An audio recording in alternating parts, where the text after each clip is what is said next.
แตกล้านได้แค่500เอง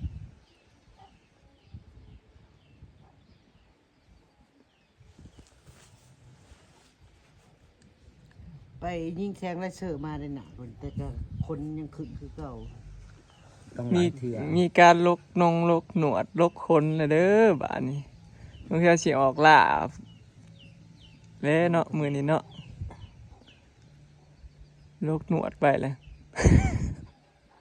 เบื้องหลังของความสวย ยิงแทงและเสือมาได้หนาหนาเป็นเลยสั่นเลย หนัง มันก็เลยหา เลเซอร์ตั้งแต่มืออันเขาพาไปนะเถื่อเดียวนะ หาเถื่อหาอะไรหาเถื่อละ10เถื่อเป็นคอร์ดเทศเป็นคอร์ด อะไร10เถื่อนะ คอร์ด 2,000 คอร์ดละ2,000 10เถื่อ แล้วก็ตะกะเล่อีกก็2,000เป็น4เป้าย ประเทศ เบิ้ง ยังดำกว่าเก่าคือว่าตะกี้บริโนนี่ ดำย้อนเลเซอร์แดงย้อนเลเซอร์ว่าจักมึงเถื่อมันซ้ำย้อนเลเซอร์ว่าจัก จริงๆนะก็คนบกเป็นคนบกคนมีคนดอกแต่ไปเลเซอร์จะไว้มันสิบดำว่า จักถึงใช้มันยังบ่แล้วคอร์ดจังว่าจักถามเขาเลยคือดำขึ้นกว่าเก่า ถามแล้วมันคือดำเฮ็ดอิหยังคือมันคือดำก็เก่าเขาว่าปกติกับบริเวณน้องไผ่ดำไดมันเลเซอร์แล้วมันขาวกันเขาว่า ของข่อยคือดำมาดิ ก็ยังขึ้นอยู่ อ่ะเกือบหมูแล้วพี่น้อง มันก็บ่100% สิเลี้ยงยังเด้เนาะถือเลขนี่เนาะ เด้มีเสือกอยู่หนึง โอ้ยก็ ปล่อ สิ ยเขาคัดได้ ปล่อยแต่อีกกระสอบซะปล่อยแต่อีกกระสอบเจ้าซะโลกหนวดวันนี้ต้องมีงานพี่น้องสงสัยสิไปงานบุญนะขนาด ว่าสิไปกิน นี้ นั่นนี่ว่าสิไปกินนั่ มัน นเงินบ่แตะ ว่าสิไปกินอันกระปุ้นงานบุญบุญบ้านบ่อาพี่น้องบ้านบ่ บุญบ้านเขาบ่อาดพี่น้อง เลข50 บาท ได้แต่ทุน ได้แต่ทุนแหละเฉลี่ยจำว่าถ่ายยางอยู่ไทยเขาจับตกกลางเนาะมัน09เลขมันออก300905มีแต่ศูนย์โคโล ตาย ฟัน ฟัน นั่ นั่ น นน่ะ นะครับรถคันนี้นะไป ตาย ไปแล้วก็ไปตาย ตามตาย ตายแล้วก็เลยคิดว่า เอานะ สิซื้อทะเบียนรถบัดนี้แม่งถามว่ากะเลขอายุมึงมันหลายโตบาที ก็บอกเลยจะฟันคำต่อเอาแต่4ตัวนี้ก็ยังว่า ตัวอื่นนะปกตินางก็บ่ค่อยได้เล่นเลขหรอกพี่น้อง ร้อย นานๆเทื่อแต่ว่าเลขสมัครเล่นแต่เลขไทยเลขลาวกันนั่นเตือพอเมื่อคืนนี้ยินแต่คุณแม่เว้าเมื่อวานนี่เราความฝันแล้วก็เลยสิลองซื้อเบิ่งว่าตัวอื่นน่ะ 100เบิด3ตัวก็100 0770ฮู้ละ200 3ตัวก็100เบิด 00ก็ฮู้ละ200ยกเว้น30 ซื้อเลขกันโดด จะว่ามึง200เบิดตัวอื่นนั่นซื้อ29 2เจ้า สรุป 10 บาท สรุป ก็200เบิด สรุป200เบิดยกเว้น3003 50 บาท แล้วก็ซื้อเจ้าเดียวพ่อ แล้วก็ซื้อตัวเดียว ซื้อ2เจ้าเบิด โอ้ เอาผู้ปวดซื้อนั่น เพิ่นน่ะหลายเทื่อแล้ว ซื้อนั่นรุ่นโทรเพิ่นไปนอนตื่นว่าเฮ้ยมึงถือ7 บาทเนี่ยฮะก็เลยบอกว่าเพิ่นสิซื้อหลายหั่นนะถือ7 บาทซื้อ7 บาทเฮ้ย101เฮ้ยบ่พอใจ101เพิ่นว่าสักพักโทรกลับมาเฮ้ยสรุปแล้วก็ได้50 บาท อยากจะเป็นบ้าตาย แล้วกูว่ามึงบ่ทันได้เบิ่งบิน ก็ทุกคนต้องเป็น100เบิดเนาะ กูก็คิดว่าสิใช้เป็น100นั่นล่ะมั้งความคิดอันนี้กูก็เป็นทีมนอนรับแล้ว เลขน่ะท่านออกแล้วพี่น้อง2 ทุ่มนะแล้วนอนรับแล้ว สรุปแล้ว50 บาท เพิ่นน่ะหลายเทื่อแล้วพี่น้องมักถึง50 บาท เพิ่นมักซื้อเลขนะซื้อโดด คือฮู้อื่นน่ะมักใส่100 200แบบฮู้แบบอันนั้นน่ะมาบาไว้50 เลข จังซี่ สำคัญสำคัญยังงงตัวมันใส่50 บาทนี่แหละ จำขึ้นใจตอนไปเงินเมืองตัวมันออกอันเลขออก2อะนี่ว่า2หาเลยเลยซื้อตรงๆนั่นดิซื้อบ่กลับนะซื้อเลขบ่กลับนะฮู้400นั่นมันออกหา2 ครับมันเช็ดอีก เช็ดอีกชื่อเลขบอกกลับ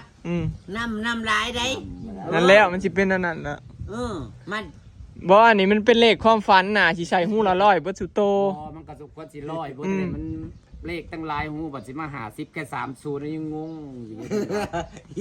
งง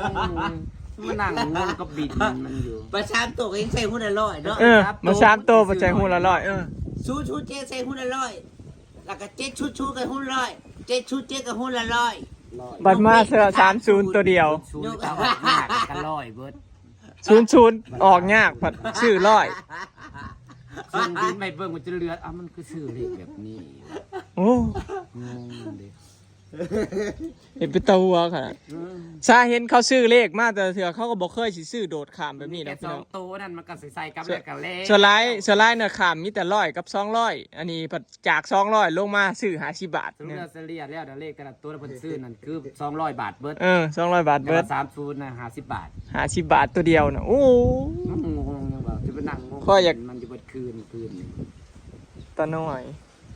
สรุปถึง50 บาทไล่แล้วบ่เหลือกำไรอีกบ่ ถือว่าละกูละ200เป็นตัวอื่นเนาะ นั่นชื่อมันมีคำน่ะหุ้นละร้อยเบิดยกเว้น30 ยกเว้น ยกเว้นตัวเดียวกันน่ะ100เบิดเห็นบ่ ร้อยเบิดร้อยคุณร้อย และเจ้าอื่นก็แบบนี้อีกนะนี่เจ้าละ100อีกก็เป็น200 แต่บ่มี30 แต่บ่มี30เจ้าอื่น ทิ่ม30คักๆเลย เดี๋ยวเขาจะเดี๋ยวคันมั่นใจเพิ่นว่าคือ สรุปแล้วกัเฉลี่ยในการเบิดน่ะคือเลขแต่ละหูเรา200เบิดสู่โตยกเว้น เอามัน 30 บาท ก็คิดว่าโอ้ยมั่นใจแน่อันนี้นะตัวบ่มั่นใจโอ้ใช่ตัวนี้แหละแต่ก็บ่จะออกปลามันออกมาเพิ่นใช่มาแล้วเรียบร้อย บ่เว้าง่ายๆก็แบบว่ากระเทินได้ชื่อแล้วเพิ่นมันปะมันสิมา งง เลข3โตวหนึงพี่น้องเลขนะฟันนะคุณยายฟันนะมีเลขแต่3โตวซื้อเลขรถเนาะไม่เท่ามาลาตามตายแล้วก็00เนี่ยตายก็00แล้วก็ซื้อเลขรถ70กับ30แล้วก็00แล้วก็เบิดจะมี3โตวหนึง แม่ถามว่าเลขอายุมึงอะดีบัดอายุจักตัวเองจักอายุเท่าไหร่ โอ้ยบ่ซื้อแล้วบ่ฮู้ บัดกันนั่นตั้งแต่40ฮอด42ที่มึง โอ้ย ที่มึงว่าเลข42มาจากไสเด้ บอกให้กลับแค่4โตนี่ก็พอ บ่คันว่า ฟังคนอื่น คำว่าคันฟันว่าตายนี่มันสุดล้านบ่ออกดอกอย่างอื่นน่ะมีแต่ศูนย์ ไปซื้อแค่4เด้อเพิ่นถามมันกลับไปว่ามึงไปเอา4140มาได้ใส่เฮ้ย เดาอายุเลขเดาอายุ กูดาวหักร้อยกูได้เลขของฟันจะจ้าประหา10 บาทเลย เลขเดากูใส่ร้อยเบิดยกเว้น30กูบ่ซื้อ ป้ายรถนี่พี่น้องป้ายรถเรามี วินก็พอตายเลย 307003 มันกระเทอเราจะว่าหาสิ ชมกินบะแก้ว เจ้าเป็นตาหัวอยู่ เฮายังอยากหัว หัวจะว่าบ่ออกกันตี้ ชื่อเลขคือพี่บ้านี่ทีม03บัดชื่ออีกเพิ่นชื่อเจ้านี่นะฮู้ละ100พี่น้องยกเว้นอันชื่อ30นะ50บัดนี้เพิ่นไปซื้ออีกเจ้าหนึงนะฮู้ละ100อีกทีม30บ่เอาบัดนี้ถึก50 ที่เลขในความฝันมันมีแค่30เลขมันบ่ได้หลายตัว 50 บาทได้เท่าไหร่ ตอน บ่หลายเลข ตอนเขียนตอนจดน่ะมันเหมือนมีหยังแบบว่าบ่อยากให้เฮาชื่อนะแม่ เลขบ่ได้หลายงูซื้อสัก บ่เจ้า คิดบ่อยากชื่อเลยอ้อย เจ้าบ่มัก คิดบ่อยากชื่อลย เจ้าบ่มักแต่ว่าเจ้าซื้อโดด แล้วก็เลขเป็นเลขปากเกะมาซับอยู่7ชุนนะทะเบียนเดียวกันเบิดนะแท้จริงสิใช่ในเดียวกันเนาะ ก็แม่นแล้วเลขอันนี้ อืม 50ก็ยังอันนี้ใกล้อันนี้ เป็นเลขปากเกะ 50เลขมากเลยเนาะ เลขชิง คือสิ่ง บ่มันก็น่าสิถึกหลายอยู่เด้ ออก ผมแม่นศูนย์หน้าหาเลขชิงศูนย์หน้า ซื้อเลขฟิตหัวขนาด เมื่อวานนี้จำได้ยุที่เขามาเข้าไพ่ให้แล้วกูกราบลงดินเดี๋ยวจะทู้ถือเลขถือเลข เออ ถือตายบ่ตกละ30 บาทตัวละ200พันบ่ถือ อ๋อเจ้าของ สิซื้อซ้ำกันเบิดแล้ว ก็เจ้าบอกว่าให้ถึกเลขเด้อก็ถึกเลยเด้ ซื้อซ้ำกันเบิดแล้วกันเลข โอ้ย ก็ซื้อซ้ำกันเบิดก็ซื้อซ้ำกันเบิดแต่ซื้อแค่เลขตัวนี้ถึก200ไปได้หาเงิน18,000ไปได้หา คิดว่าเอ้ยสาธุอันเขาไพ่ ได้ค่าไฟพอ พ ดี อได้เงินอันค่าไฟคืนมันให้น้อยโพดเห็นว่า แม่นแท้น่ะกันมึงซื้อซ้ำกันเบิดแต่ถึก บ่ 200 เจ้าของบ่มีดวงเจ้าของซื้อเลขบ่เป็นเลย ชื่ ชื่ อ อ ให้กลับแค่10ตัวอย่าไปฟังตัวอื่น2บินกับ200ก็ได้18,000เลยเด้ บ่อีกอย่างหนึงเลขมันบ่หลายก็ว่า อันนี้เลขมันแค่3ตัวเอง007030เท่านั้น มีลายงูมันซื้อง่ายเราไปเอา50 บาท ตัวหนึ่งเป็น200 กว่าจะ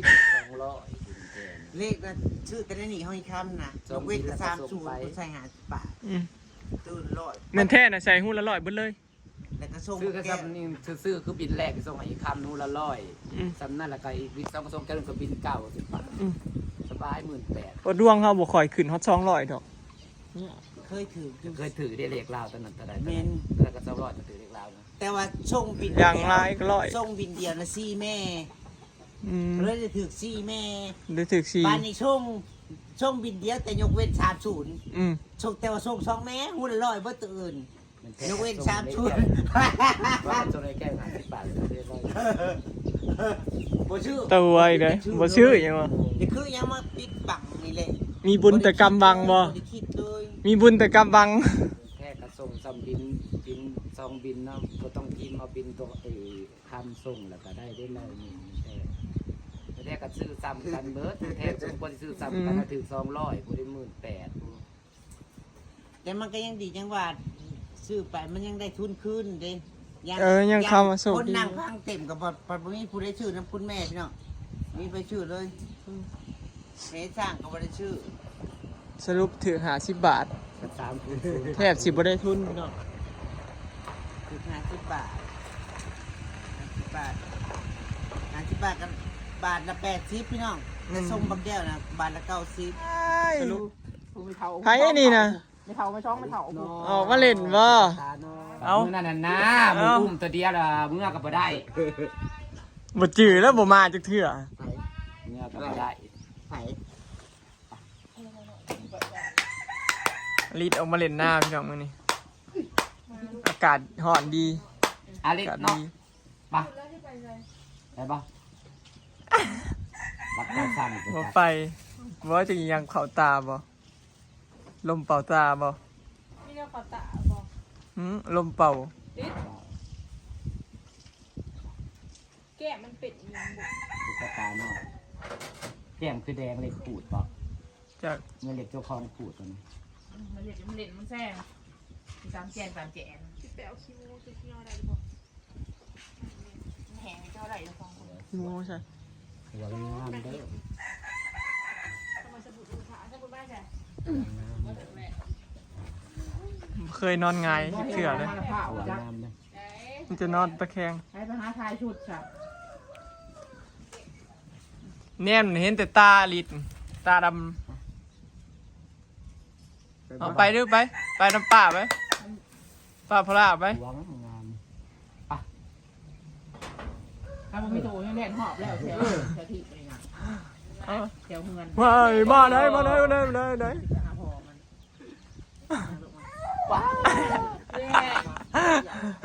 เมื่อแล้วบ่มาจักเถื่อเลย10 ปีซ้ำ20 ปีรับจะไปมา เฮ้ย หมู่เฮา11